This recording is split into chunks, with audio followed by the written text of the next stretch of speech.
The people on those planets are hosed. Well, good luck getting Captain Quark to help you. Actually, you could help me. If you could use your ship to take me to the coordinates contained in this infobot, I might be able to gather further information there. Even if I wanted to, I can't. I'm missing a crucial component of the ship. The robotic ignition system. How did you know that? I, sir, happen to be equipped with the latest in robotic ignition systems. My programming allows me to start any ship I choose. So, I agree to take you to this wherever it is, and you get my ship started for me? That is what I'm proposing.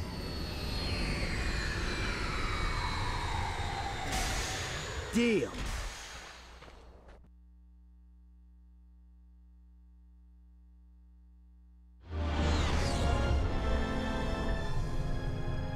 This could be a problem. Take care of it. Whoa, this is great! So that's where I've been stuck this whole time. Please return your appendages to the steering mechanism, sir. Huh? Oh, right. Sorry. Oh, and by the way, you can stop calling me sir. The name's Ratchet. Pleased to make your acquaintance, sir. You got a name? My serial number is V54296. Oops. I'll just call you Clank for short. Hang on.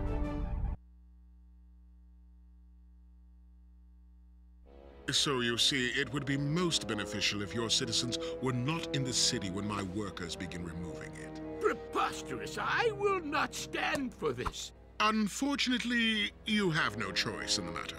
Let's just see what Captain Quark has to say about that, my good man. I don't see what's so funny. Captain Quark could dispatch you without even breaking a sweat, you puny. You have now officially worn out your welcome and my patience. This is your last chance. Stop this madness now! Okay, wait. You're right. I will withdraw my troops. Really? No! He's all yours, gentlemen. Try not to leave any marks.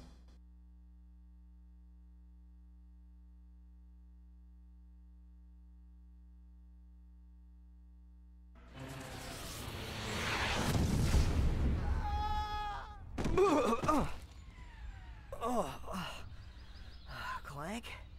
Where are you? Oh, sorry about that. Well, we're not leaving the way we came in. Perhaps we could procure a ship from one of the inhabitants. If there are any left. Menus too confusing? Rating too unbearable? Try the new autosave feature. Come on, everyone's doing the year 2002. Well, everyone except for Nintendo. Anyway, this is the Gadgetron vendor. Here you'll be able to spend your hard-earned bolts on weapons that will cause you to spend your hard-earned bolts on ammo. It even comes equipped with its own Gadgetron salesman, complete with personality and patientness. Now, a nice feature of the Ratchet and Clank games is the multiple paths you can take in the levels. The path we're currently going to take is optional, but it contains a gold bolt. You want to make sure that you have at least one bomb glove on you, which I'm pretty sure you could easily do. Simply make your way back here, swim across this little pond, whatever it is, collect a full bolt to the ground, I guess. Press square, and Ratchet will attach his wrench to the bolt. Now spin the analog stick to screw the bolt down, and complete the task it's meant to be used for, such as opening doors in this case. In this cavern you will find some enemy robots. Simply dispatch them while dodging their attacks, and collect the bolts on the ground.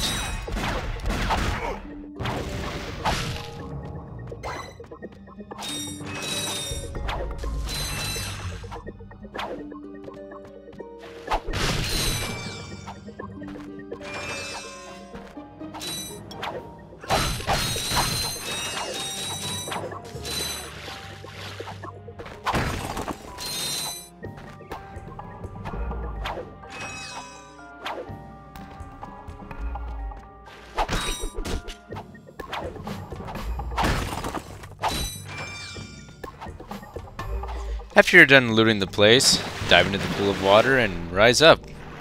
Once you pass the small path, you will find 3 pools of water.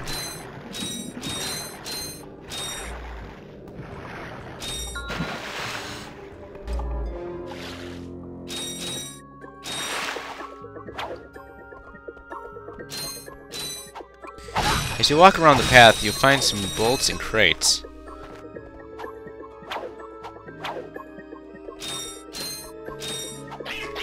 Since there aren't any bolts at the bottom of the pools, you can just progress on. But before you do, bomb this wall so you can collect the first gold bolt.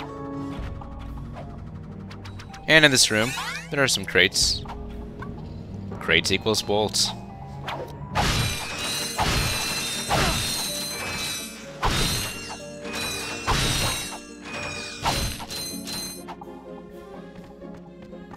Once you're done looting this area, simply attach your wrench to the bolt crank and spin it down. Make sure you kill the enemies first, which is something I forgot to do.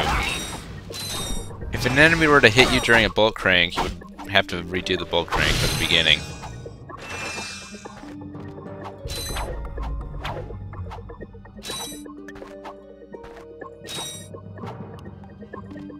Seems clear to me.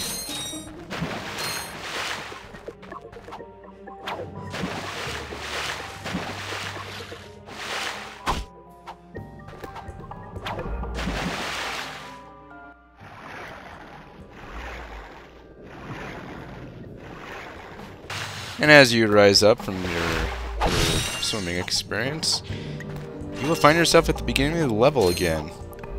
Yep. You can also return to that area just by going through that now open door.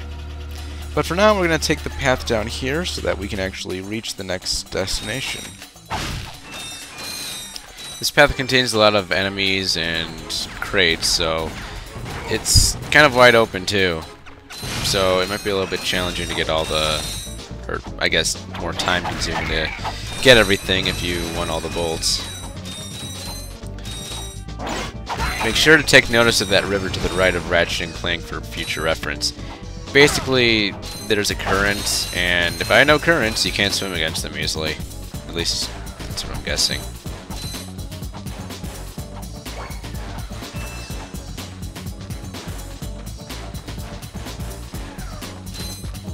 In other words, we're going to be coming back here later. In fact, we're going to be coming back here, well, that in a lot of levels later.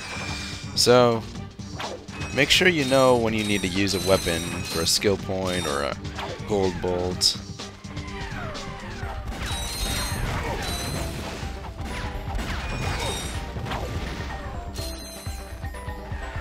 And as I mentioned before, it's this river, you know, the one we've been next to all the time. Post commentary and knowing what's going to happen in this video.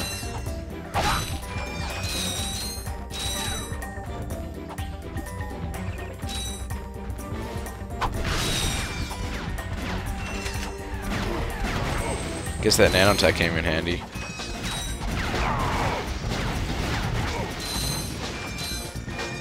It seems like for these enemies, jumping seems to have like the best way of keeping yourself alive. I guess that also is why they're aiming for the ground, so if you jump, you'll be able to dodge their attacks. Pressing L1 gives you a look-around view. Take note of those ships, though. Once you have the Devastator or Visibomb, we'll come back later and take down a few of them in order to get a skill point.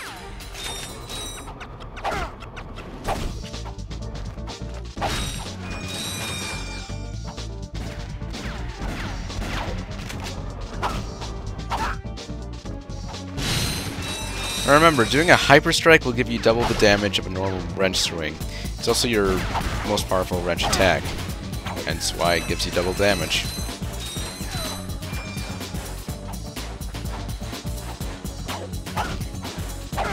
Now we're going to take a brief walk across this bridge until that happens.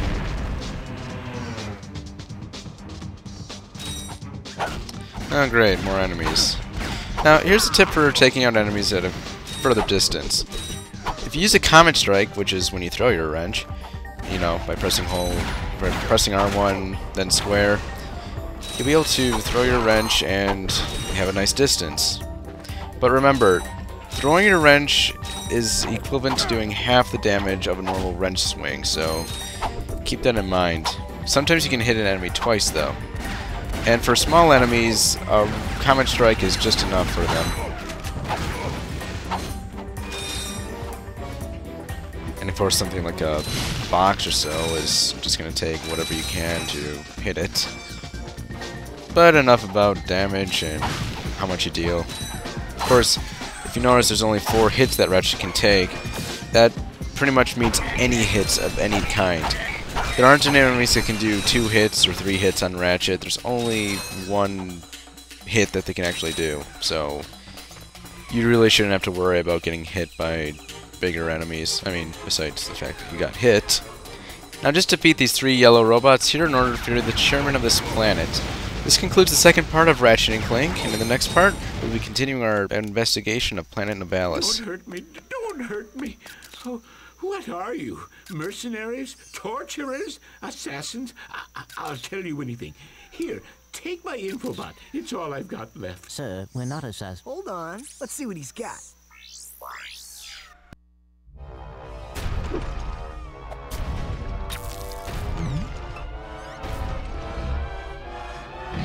Has this ever happened to you? Hi, I'm Captain Quark, and believe me, there's nothing worse than staring down a Blargian snagglebeast from the inside and knowing your equipment isn't functioning properly. That's why I come to Al's Robo Shack for all my electronic needs. Al has been the exclusive repair shop for my super electro gadgets since I was knee-high to a sand mouse. If Al can't fix it, it's not broke. Right, Al?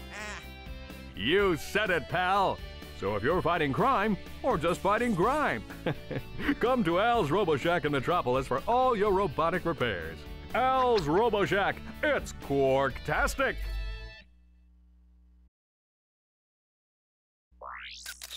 Do you know what this means? Yeah, Captain Quark is really sold out. No, it means Captain Quark is on Metropolis. We could tell him about this invasion. If we had a ship. What? A ship? What? You're not going to torture me? Well, as planetary chairman, I could arrange for you to borrow our courier ship. Cool. You can count on us, sir. Right. Thank you, your chairman shipliness.